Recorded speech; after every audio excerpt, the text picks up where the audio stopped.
నమస్తే, నేను అంకిత. రీసెంట్గా మాజీ మంత్రి రోజా మదురై వెళ్ళి అక్కడ మధుర మీనాక్షి ఆలయానికి దర్శనానికి అయితే వెళ్ళారు. సో దర్శనం అయిపోయిన తర్వాత బయటకు వస్తున్న సమయంలో అక్కడ తమిళంలో పవన్ కళ్యాణ్ని అలాగే చంద్రబాబు గారిని మీడియా ముందు తిట్టడం అయితే మొదలుపెట్టారు.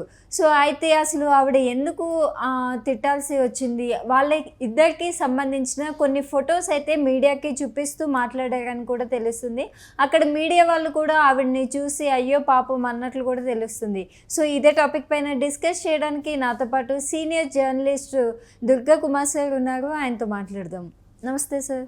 నమస్కారం అంకిత, మన వీక్షకులు కూడా నమస్కారం. సో రీసెంట్గా రోజా మధుర మీనాక్షి ఆలయానికి వెళ్ళి దర్శనం చేసుకున్నారని తెలిసిందే. ఆవిడ బయటకు వచ్చిన తర్వాత మీడియాతో మాట్లాడుతూ పవన్ కళ్యాణ్ని అలాగే చంద్రబాబు గారిని టార్గెట్ చేస్తూ మాట్లాడి చాలా తిట్లయితే తిట్టారని కూడా తెలుస్తుంది. సో చంద్రబాబు నాయుడు గారు షూస్ వేసుకుని పూజలు చేస్తారని, అలాగే పవన్ కళ్యాణ్ భార్య క్రిస్టియన్ అని కొన్ని ఫొటోస్ చూపిస్తూ మీడియా ముందు మాట్లాడారు. సో మరి అక్కడ తమిళ్లో మాట్లాడుతూ ఎందుకు చెప్పారు మీడియా ముందు, అలాగే అక్కడ దర్శనానికని వెళ్ళి మరి అక్కడ రాజకీయం ఎందుకు చేస్తున్నారు?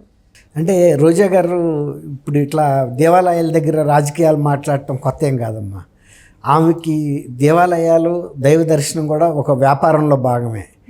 గతంలో ఎప్పుడు కూడా ఇట్లాంటి వ్యాపారం చేయొచ్చు అని ఎవరు కూడా ఎమ్మెల్యేస్ తెలీదు. ఆమె నగిరి ఎమ్మెల్యేగా, అంటే చిత్తూరు జిల్లా, ఉమ్మడి చిత్తూరు జిల్లాలో నగిరి కూడా ఒక నియోజకవర్గం, శ్రీవారి కూడా ఉన్నది ఉమ్మడి చిత్తూరు జిల్లాలోనే. ఆమె అంటే దేవస్థానానికి దగ్గరలో ఉన్న నియోజకవర్గ ఎమ్మెల్యేగాను మాజీ మంత్రిగాను ఆమెకున్న పలుకుబడిని శ్రీవారి ఆలయంలో వ్యాపారంగా మార్చుకుని చాలామంది భక్తులందరినీ డబ్బులు వసూలు చేసి వాళ్ళని తీసుకెళ్ళి దర్శనం చేయించేది, విఐపి దర్శనం. దానికి కొన్ని వేల రూపాయలు వసూలు చేసిందని కిత్తలుగా తీసుకెళ్తా ఉండేది. ఎప్పుడు ఆమె వెళ్ళినా ఆమె వెనకాల ఒక 30 మందో 40 మందో ఒక బ్యాచ్గా వెళ్ళేవాళ్ళు. ఇప్పటికీ కూడా అది కెమెరాల్లో చూస్తే తెలుస్తుంది. అప్పుడు టీటీడీ వాళ్ళు కూడా ఏమి అనటానికి వీల్లేదు, ఎందుకంటే ఆమె మాజీ మంత్రి. అలా ఒక మతాన్ని, ఒక దేవతలను కూడా సొంత వ్యాపారానికి మలుచుకోవటం, అక్కడికి వెళ్ళినప్పుడు ప్రతిసారి ఇతర పార్టీ నాయకుల మీద, తెలుగుదేశం నాయకుల మీద, పవన్ కళ్యాణ్ గారి మీద కూడా అవాకులు చవాకులు పేలటం అనేది కొత్త ఏం కాదు. ఇప్పుడు మీరు అన్నట్టు పక్క రాష్ట్రమైన తమిళనాడు వెళ్ళి మధుర మీనాక్షి అమ్మవారి ఆలయం దగ్గర దర్శనం చేసుకుని ఆమెకి తమిళం వచ్చు, ఎందుకంటే ఆమె గతంలో తమిళనాడులోనే ఉన్నారు, చెన్నైలో. తర్వాత చెన్నైలో తమిళ యాక్టర్గా కూడా ఉన్నారు, తమిళం బాగా వచ్చు ఆమెకి. ఇది బార్డర్ జిల్లానే, డిస్ట్రిక్టే కదా అది, కాన్స్టిట్యున్సీ కూడా. వాళ్ళ హస్బెండ్ కూడా తమిళియన్నే. ఆమెకి ఎక్కువ తమిళ కనెక్షన్ ఉంది. సరే, తమిళంలో నిన్న చంద్రబాబు నాయుడు గారు గారిని, పవన్ కళ్యాణ్ గారిని ఇష్టానుసారం మాట్లాడటం అయితే జరిగింది. మరి వీళ్ళిద్దరిని అంటే మాట్లాడేది ఏంటంటే, వీళ్ళు సనాతన ధర్మం గురించి మాట్లాడేది వీళ్ళ అనేక ఇది, అంటే హిందూ మతానికి వ్యతిరేకంగాను కించపరిచేటట్టుగా కూడా వాళ్ళ ప్రవర్తనలు ఉన్నాయని కూడా ఆమె మాట్లాడింది. అందుకు కారణాలు ఏం చెప్పిందంటే, చంద్రబాబు నాయుడు గారు షూస్ వేసుకుని పూజలు చేస్తాడు అని. ఆయన షూస్ కాదు అది వేసుకున్నది, సాక్స్. ఎందుకంటే ఆయనకి కొన్ని ఆరోగ్యపరమైన సమస్యలు ఉన్నాయి, కొన్ని ఎలర్జీస్. అందువల్ల ఆయన మినిమం అయితే సాక్స్ వేసుకుంటారు వీలైనంతవరకు. మరీ వీలు కాని పక్షంలో తీసేస్తారు, అది వేరే మాట.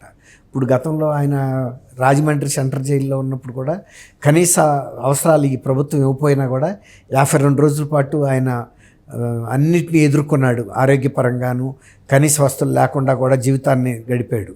అట్లాగే ఇప్పుడు ఆయన మీద ఆమె అనేది ఏంటంటే సాక్స్ వేసుకుని, అది కూడా మరీ బహిరంగ ప్రదేశాల్లో కాదు, ఆయన ఇంటి దగ్గర ఉన్నప్పుడు లేకపోతే కొంతవరకే అప్పుడప్పుడు వేసుకున్నారేమో. కానీ ఈ షూస్కిను సాక్స్కి తేడా ఉంది. మనం కూడా ఎక్కడికైనా గెస్టులు ఇళ్ళకి వెళ్ళినప్పుడు షూస్ వదిలిన సాక్స్తో ఇంట్లోకి వెళ్ళిపోతాం అందరం కూడా. సాక్స్కి అంత పట్టింపు లేదు, సాక్స్ లోపల ఉంటాయి కాబట్టి. అది కూడా ఒక క్లాత్తో తయారైంది, బట్టతో తయారైంది కాబట్టి. అట్లాగే ఈయన పవన్ కళ్యాణ్ గారి భార్య గురించి కూడా మళ్ళీ ఎత్తింది, ఆమె క్రిస్టియన్ అని. ఆయన ఏమి క్రిస్టియన్ కాదని ఇప్పుడు చెప్పుకోలేదు. తర్వాత ఆమె ఇప్పుడు బహిరంగ ప్రదేశాల్లో హిందూ మతాన్ని, హిందూ మత సాంప్రదాయాలని కించపరిచే విధంగా వ్యవహరించలేదు. ఇప్పుడు ఎవరన్నా మేము క్రిస్టియన్ అని ప్రూవ్ చేసుకోవటానికి హిందూ మతాన్ని తిట్టక్కర్లేదు, హిందూ మత విధానాలని తిట్టక్కర్లేదు. అట్లా తిట్టి నేను క్రిస్టియన్ అని ప్రూవ్ చేసుకోవాల్సిన అవసరం ఏముంది? ఇప్పుడు ఆయన హిందూ మతాన్ని ఆచరిస్తున్నాడు ముందు నుంచి, ఇప్పుడు ఆచరిస్తున్నాడు. నిన్న కనకదుర్గమ్మ గుడికి వెళ్ళి కూడా అపచారం జరిగినందుకు ప్రాయశ్చిత్తంగా మెట్టు మెట్టుకి ఆయన పూజ చేసుకుంటా పైకి వెళ్ళాడు. ఏదో ఒక మతాన్ని అయితే నమ్ముకున్నాడు, ఆ మతాన్ని కొనసాగించుకుంటున్నాడు. ఎవరైనా 2 మతాలు 3 మతాలు అని చెప్పి వంచొద్దు. ఎవరైతే ఏ మతాన్ని నమ్ముతారో ఆ మతాన్ని బహిరంగంగా చెప్పుకోవచ్చు, తప్పేమీ లేదు. ఎవరు కూడా తప్పు పట్టాల్సిన అంశం లేదు. ఈ భారతదేశంలో మత స్వేచ్ఛ ఉంది. అనేక స్వేచ్ఛలతో పాటు 9 రకాలైన స్వేచ్ఛలు ఉన్నాయి, ప్రాథమిక ఇవి హక్కులు. అట్లాగే అందులో ఈ స్వేచ్ఛలన్నీ ఉన్నాయి. వాక్ స్వాతంత్రం ఉంది, మతపరమైన స్వేచ్ఛ ఉంది, ఎక్కడికైనా వెళ్ళి ప్రయాణించి ఎక్కడైనా స్థిరపడే హక్కు ఉన్నాయి. అట్లా రకరకాల హక్కులతో ఈ మతపరంగా ఏ మతాన్నైనా ఆచరించే హక్కు వ్యక్తికి ఉంది. అది ఆయన వ్యక్తిగత నిర్ణయం. కానీ ఏ మతాన్ని పాటించినా అతని పట్ల వివక్ష కూడా చూపటానికి వీలు కూడా లేదు. అట్లాగే ఇప్పుడు పవన్ కళ్యాణ్ గారి భార్య క్రిస్టియన్ అయితే క్రిస్టియన్ మతం ఆచరిస్తుంది. దానికి ఏమి ఆమె వచ్చి హిందూ మతాన్ని గురించి తప్పుగా మాట్లాడట్లేదు, లేకపోతే హిందూ మత సాంప్రదాయాలని నేను గౌరవించనని అంటలేదు. ఇప్పుడు జగన్మోహన్ రెడ్డి గారు ఉన్నాడు, గతంలో మరి హిందూ మత సాంప్రదాయాలు పాటిస్తున్నానని చెప్పి విశాఖ శారదాపీఠం అధిపతి ఆయన ఉన్నాడు, మూషివాడ స్వామి, ఆయనతో వెళ్ళి గంగలోనూ మునిగాడు, తర్వాత బొట్లు పెట్టించుకున్నాడు. మరి అక్కడేమో నేను హిందువునని చెప్పాడు, పిండ ప్రదానాలు చేశాడు. అవన్నీ కూడా హిందూ మత సాంప్రదాయాల్లో చేసేవి. మరి అవన్నీ కూడా జంజం వేసుకుని చేశాడు. ఇప్పుడు పని ఒక క్రిస్టియన్ అని చెబుతున్నాడు. క్రిస్టియన్ మత అధిపతులు కూడా అతను మేము క్రిస్టియన్గా భావించట్లేదు, గతంలో ఆయన మత మార్పిడి చేసుకున్నాడు అని. అప్పుడు అటు ఇటు కాకుండా కూడా అయ్యాడు ఆయన. క్రిస్టియన్స్ కూడా మేము మా మతస్థుల. తర్వాత ఇంకోటి ఏం చెప్పారంటే, మొన్న ఆయన వెంకటేశ్వర స్వామి దర్శనానికి వెళ్ళినప్పుడు అక్కడ డిక్లరేషన్ ఇవ్వాల్సిన అవసరం ఉంది, తను కనుక అన్ని మతస్థుడు అయినప్పుడు. ఇస్తే ఆయనకు వచ్చిన నష్టమే ఉంది. మా చర్చిల్లో కూడా మాకు నిబంధనలు ఉంటాయి. సపోజ్ పూర్తి క్రిస్టియానిటీ తీసుకుని బాప్టిజం అంటారు, అది తీసుకొని వాళ్ళకి రెడ్ వైన్ అని ఇస్తారు, ద్రాక్ష రసము రొట్టె ఇస్తారు, ప్రసాదం లాంటిది అనుకోండి. అది బాప్టిజం తీసుకొని వాళ్ళకి ఇవ్వమని చెబుతున్నారు. సపోజ్ మనం ఉన్నాము, చర్చిలో కూర్చున్నా ప్రార్థనలో ఉన్నా కూడా బాప్టిజం తీసుకోకపోతే పూర్తి క్రిస్టియన్ కాలేము మనం, మనకివ్వరు. అదే అక్కడ ఉన్న సాంప్రదాయం. అందుకని నాకు ఎవరు ఏంటని నేను పోరాడలేను, అక్కడ ఉన్న సాంప్రదాయాన్ని గౌరవించాలి. అట్లాగే వాళ్ళు కూడా ఏం చెబుతున్నారు, మొన్న ఆయన వెంకటేశ్వర స్వామి దగ్గరికి వెళ్ళి డిక్లరేషన్ ఇవ్వను అంటాం, అది అవివేకం, అహంకారం. అధికారం ఉంది కదా అని చేయటం తప్పు. ఎవరమైనా ఎంత అధికారం ఉండా కొన్ని మత సాంప్రదాయాలని వ్యవస్థలని గౌరవించాలి. అది ఆ సంస్కారం ఆయనకి లేనప్పుడు ఆయన క్రిస్టియన్. తర్వాత వాళ్ళ కుటుంబంలో సభ్యులు కూడా మరి క్రిస్టియన్స్ అయినా కూడా మరి బొట్లు పెట్టుకుంటున్నారు కదా, అది హిందూ మతాచారం కదా. మరి వాళ్ళు కూడా మరి కొన్ని ఏమో హిందూ మత విధానం ప్రకారం ఉంటున్నారు, కొంత క్రిస్టియన్. మళ్ళీ బైబిల్ పట్టుకుని కూడా ప్రచారం తిరిగితే నిన్న బిషప్ గారు చెబుతున్నాడు, సెబాస్టియన్ అని, క్రిస్టియన్ అయినందువల్ల బైబిల్ పట్టుకు తిరిగితే క్రిస్టియన్ ఎవరు?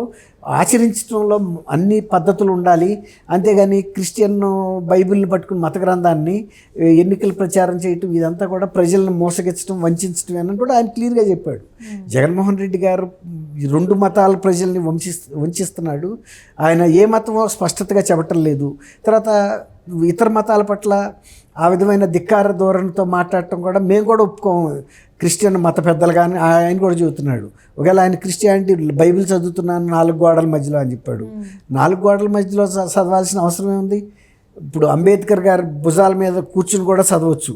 ఆయన ఒక పెద్ద ఇది ఏర్పాటు చేశాడు. అంబేద్కర్ గారు కూడా మతపరమైన అంశాలు ఆయన ఎప్పుడు పట్టించుకోలే, ఎవరి వ్యక్తిగత స్వేచ్ఛ వాళ్ళకి ఇచ్చాడు. కాబట్టి ఆయన సీక్రెట్గా చదవక్కర్లా, ప్రజలందరూ కనపడేటట్టు చదవచ్చు, అందులో మంచి విషయాలు ప్రజలకు కూడా చెప్పొచ్చు, ఆచరించవచ్చు. అట్లాగే ఇతర మతాల కోసం నువ్వు శ్రీవారి ఆలయానికి వెళ్తే అక్కడున్న సాంప్రదాయాలు గౌరవిస్తానికి ఇష్టపడితే వెళ్ళు, లేదు ఇతరులు మత వాళ్ళకుండా విశ్వాసాలని దెబ్బ కొట్టే విధంగా నువ్వు ప్రవర్తించడం అనేది తగదు. నిన్ను ఎవరు ఆహ్వానించలేదు రమ్మని, నీకు నువ్వు వెళ్తానన్నావు ఎందుకు? ఒక రాజకీయ లబ్ధి కోసం కల్తీ లడ్డు గురించి ప్రజల మనోభావాలు దెబ్బతిన్నాయి, వాటికి కొంత స్వస్థత ఇవ్వాలని. మళ్ళీ అక్కడికి వచ్చేటప్పటికి మళ్ళీ ఆయన ఇంకో గాయం చేశాడు, కానీ స్వస్థత చేకూర్చకుండా వెళ్ళిపోయాడు. ప్రజల్లో ఇంకా ఈయన కావాలనే చేస్తున్నాడు ఇలాంటి పనులనే ఒక చిలిపి వ్యక్తిలాగా చూస్తున్నారు ఈయన్ని. అంటే కొంచెం గడసరి మనిషి ఇతను జగన్మోహన్ రెడ్డి పరిపక్వత ఇంకా రాలేదు, ఇతర మనోభావాల పట్ల కొంచెం సహనం అనేది అవసరం. అంతేగాని మనం ఇతరుల మనోభావాలను దెబ్బతీసే హక్కు మనకు లేదు. మనం ఏ మతాన్నైనా పాటించవచ్చు. ఇతర మతాల పట్ల నీకు సహనం లేకపోతే దూరంగా ఉండు.